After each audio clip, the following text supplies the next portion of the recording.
In Thanh Hoa province, a flash flood swept through a small village in Lang Chanh district and carried away a dozen stilt houses on Thursday.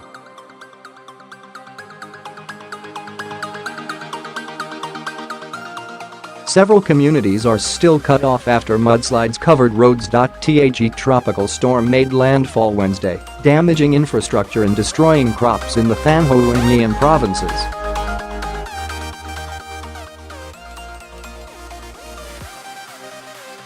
The floods came so quick and gave us so little time to escape, said local resident Luong Van Hung.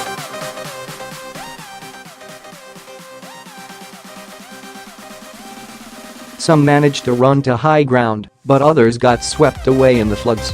It is the third tropical system to hit the region during the country's rainy season, which runs from June through November.